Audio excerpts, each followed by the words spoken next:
Hello everybody, welcome back to Screen Stars and welcome to another classic film review, and today it's a modern classic film review and it is for the 2008 Clint Eastwood film Gran Torino.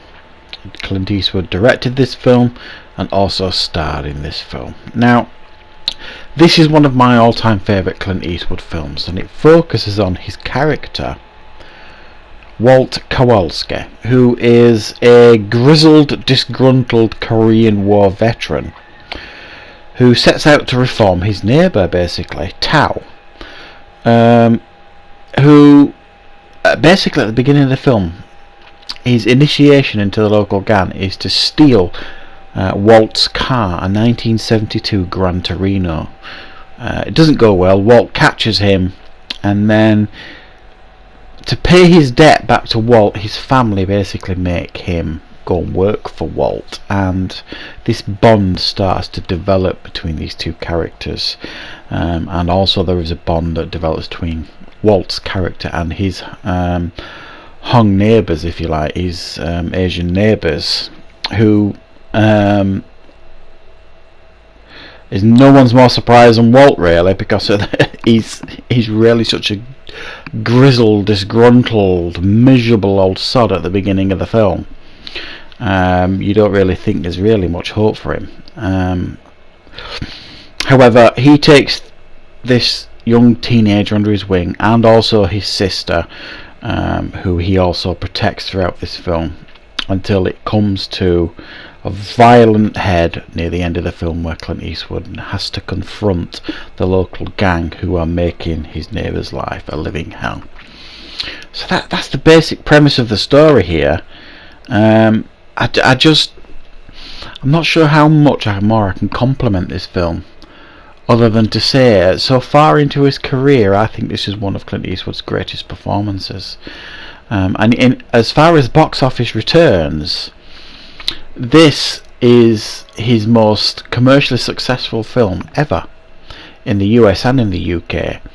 But when you add inflation into that, his most successful films, if you add inflation into that, are his Every Which Way But Loose and Any Which Way You Can movies.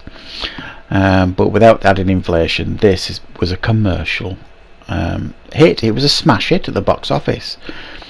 And there was rumours going around before it was released, I do remember, that this was going to be like a Harry Callahan, a Dirty Harry film, like Harry Callahan after he has retired, which I think would have been, I think that probably could have worked as well, but it isn't. His character is Walt Kowalski, and to see who he is at the beginning of this film, this really down, miserable old sod, who can't even get on with his own family. I mean, he's just lost his wife, who he dearly loved, so he's lost, basically. He's alone. The parish priest trying very, very hard to connect with him, and there's a bond develops between these two characters as the film progresses as well. And all these people, all these characters are kind of reaching out to Walt, and he's at the beginning of the film he's just batting them all away. He's not interested. He just wants a quiet life. He doesn't want bothering, and most of all, he wants you to stay off his lawn. And he just does not take crap from anybody. He is hard as nails. And there's more than a few scenes in this film where you just think, oh my god, you just do not want to mess with this character. And I'm not going to swear, but he swears constantly in this film, Walt, and he don't take crap from any of these gang members or anybody, and he's the real deal. And it's just such a great performance. But I think if that was just him, if he was just that one-dimensional, this film wouldn't have worked. I think you can see underneath it all, there's a very caring and loving character and loving man there, who has got a lot of love still left to give, and affection, especially with his wife passing away. And taking this young kid under his wing and teaching him how to use tools, helping him get a job, Even letting him use his Gran Torino to take somebody out on the first date. I mean, it's really, really lovely to see this relationship develop between Clint Eastwood and his neighbours, especially the youngsters. And it's a film that works on so many different levels. It's surprising that, but when you consider the character that Clint plays in this film, it's not a particularly violent film from his perspective. I think he only uses his gun once, and even then it's kind of almost pretty much accidental. It's not as if he's going around blowing people away in this film. He just threatens to do it, and you know he probably could if he wanted to. It's just a great film, and I think it covers so many different subjects as well in regards to racism. It doesn't shy away from that subject. I mean, basically at the beginning of the film, he's a very racist man, very horrible man in some respects, and even he even affectionately calls, Tao, all these racist names throughout the film. And Tao puts up with it because he knows, if you like, Tao knows that he's wronged him, and he wants to make things right. And that's the best part of the film, to see that.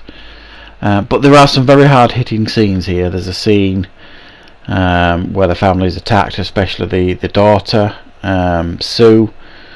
That's quite difficult to watch, and it packs a real emotional punch as well. There's a couple of scenes that will put lumps in your throat.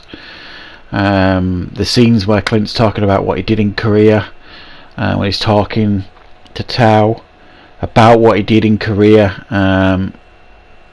that was very reminiscent of Unforgiven. In the theme in Unforgiven, when he's talking about what it feels like to kill a man.